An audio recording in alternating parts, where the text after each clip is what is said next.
Thursday Night Football at Carolina. Eli versus Cam. I like it. I like it a lot. I'm very excited. I'd like it a lot better if it was on Sunday, as opposed to like I had mentioned yesterday, the fact that the Giants had to play opening Wednesday, get 10 days off, and then get 3 days off. I'm just praying to God the game's going to be showed on Time Warner Cable, because I have Time Warner. I don't have the NFL Network, so I'm just praying to God they do something to put it on. Well, they put they will. They always do. Yeah, it'll probably be on Channel 11. Yeah, you would hope so, but the conversations I've heard on the radio, I'm skeptical, so I'm just praying right now. They'll put it on because it's a local game, and they don't want to lose the New York fan base. They don't want to alienate the largest part of the population. Your biggest market, pretty much. So they're not gonna do that.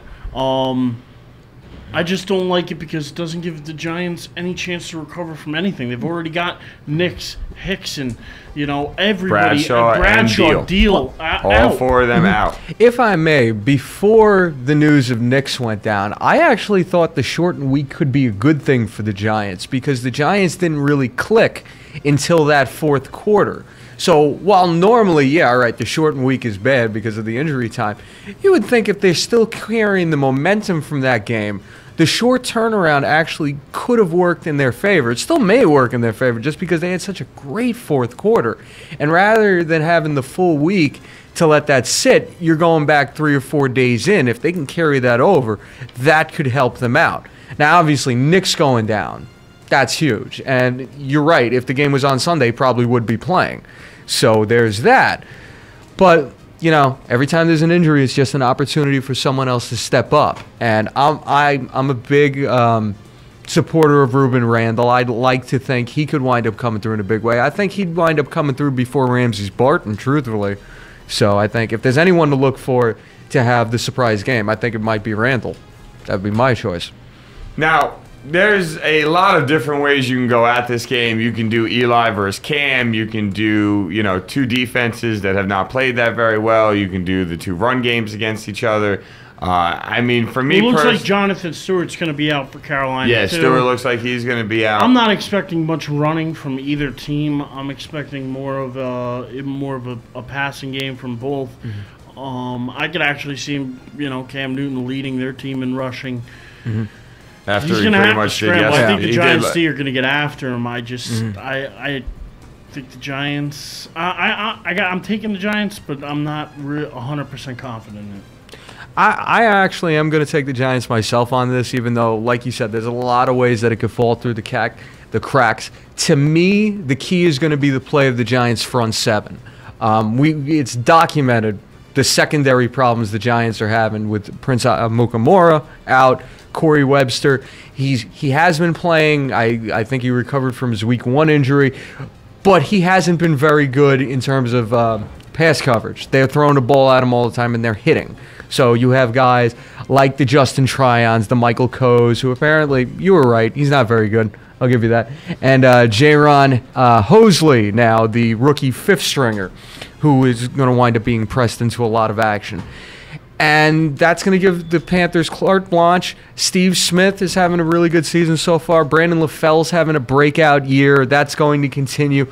They have to get at the quarterback. They have to stop the quarterback. It's all going to be on Pierre Paul and Justin Tuck and O.C. The three of them have to take over the game. They have to limit Newton, because if they don't, it is going to wind up being a shootout one way or another. Yeah. But I think the running game, as great as they are at pressure, putting the pressure on the quarterback, we know they're not the greatest team at stopping the run. So whether or not the Panthers choose to exploit that is something to watch for. But I think, again, the key is going to be how the Giants' front seven handles Cam Newton. But ain't that the damn truth? Yeah. I think that's the truth whenever you play the Carolina Panthers, is how you're going to handle Cam Newton. Now, the interesting thing is that when you look at this game, you have two teams that pretty much started the season the same exact way. They had a bad game in week 1 and followed it up with a very good performance in week 2. Now, the Giants did not look very good through 3 quarters, but in the fourth quarter, which you play 60 minutes for a reason, And there's all this debate about whether... Well, according to Coughlin, you only play 59 minutes and 55 seconds. Well, I'll say this, if I may, because I know you guys got to talk about that a little bit. I just want to throw one comment in. I do listen. I agree with Coughlin that if everyone knows you're going for a knee, there is a certain manner of respect that you should show your opponent. And if you believe Eli, there was some interview, I can't remember where I read it from, but apparently when he went up to the line, he told them they were taking a knee. And I just feel that if the opposing player is going to tell you that, you have to return the respect. But I will say this in Greg Schiano's defense. Apparently, he's done this type of thing a few times when he was with Rutgers. And from what I heard, they actually caused 2 fumbles as a result of this. So apparently it's worked out well for him before. Why wouldn't you try it on the next level? I will say, though, there is a difference between NFL and college. You know, some things that you do in college they're not necessarily the things you should do in the NFL. I don't know. Like I said yesterday, I just feel like if you're on the football field, you have the pads, you got to be prepared to play. You got to be prepared for somebody to hit you. Now, the Tampa Bay gave no indication throughout their stances, their D-line. Doesn't matter if the Giants come up and say, hey, guys, we're going to kneel it. Doesn't mean Tampa's got to sit there and go, oh, okay, well, we'll just back off. They didn't say that. They didn't say, oh, we'll back off and then hit them. They didn't say anything. They just lined up and hit them. And the Giants, and especially the offensive line, has to be ready for a situation like that. If you don't want to get knocked on your ass, then you got to stand up and you've got to really, you know, all right. be ready. Before you guys get into this, Mike, I know you're not here all week, but this is the one thing I want to avoid on this show is being ESPN and SportsCenter. Well, okay. I wanted to let you, that's why I didn't interrupt you when you wanted to voice your opinion on that one. But this is the conversation that me and him went back and forth on. We've had we could be here for another half hour on it. So yeah, I don't want to be ESPN and I don't want to talk about the same damn thing every single day. So back to the game itself. Now, when you looked at this game, like I said, the Giants had one hell of a fourth quarter. One thing that you will not be happy about is the fact they give up 243 yards, passing yards, and 2 touchdowns to Josh Freeman. I like Cam Newton better than I like Josh Freeman. So that's something that if you're a Giants fan, you might be a little nervous about, I guess you'd say. Cam Newton threw for 253 and ran for 71 yards with 2 total touchdowns against New Orleans last week. The one thing I will say is that I do think that the defense on Carolina is no better than Tampa Bay. Now, I don't know. I don't want to sit here and say they're worse, but I definitely will completely say the fact they are no better than what you saw out of Tampa Bay. So it's not like the Giants shouldn't be able to move the ball against this team. Now, the interesting thing, in my opinion, is how the Giants are going to be able to move the ball. Without Ahmad Bradshaw, you have Andre Brown, who looked really good. So maybe he looks good for them again tonight. You have no Hakeem Nicks, no Hickson, which means teams are going to roll coverage right at Victor Cruz. They will force those other wide receivers on the Giants to beat them one-on-one. And not saying the Giants wide receivers can't, not saying they will, but either which way, that's the way Carolina is going to approach this game. You know that's how they're going to approach this game. They're going to try and shut down Victor Cruz and Martellus Bennett and say, you got to beat us with your other guys.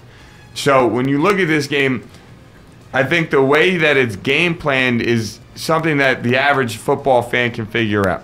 The Giants, we have to stop Cam Newton.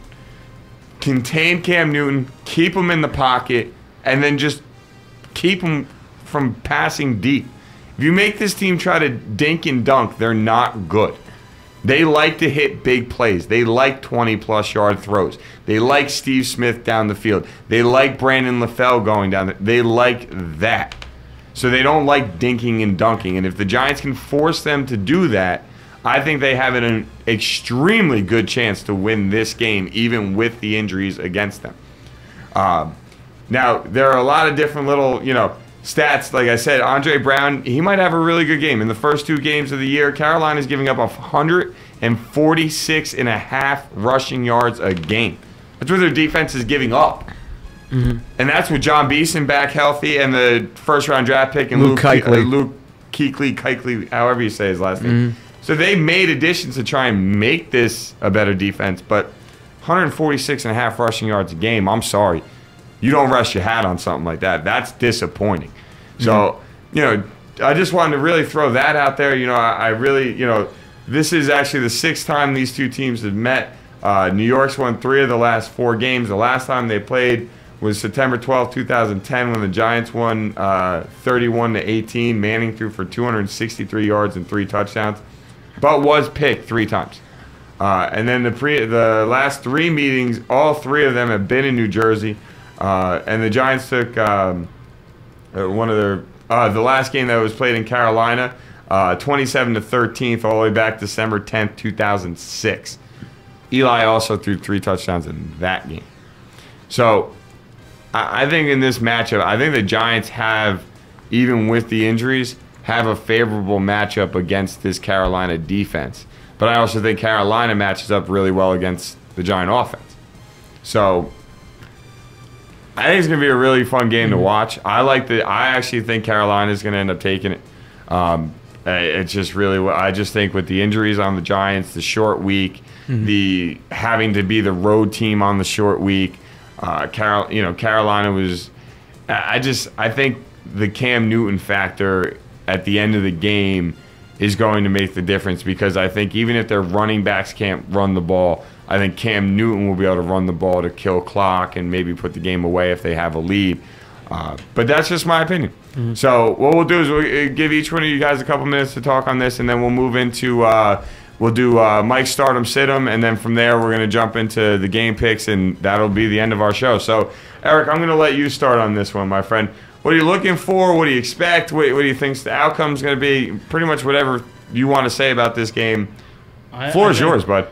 I think the whole key to the game, like I said before, is the Giants being able to get after Cam Newton. If they can get after Cam Newton, I think they win the game. If they can, I think it's a shootout and it's a toss-up. I'm picking the Giants because I think they will be able to get after him. That's what I feel.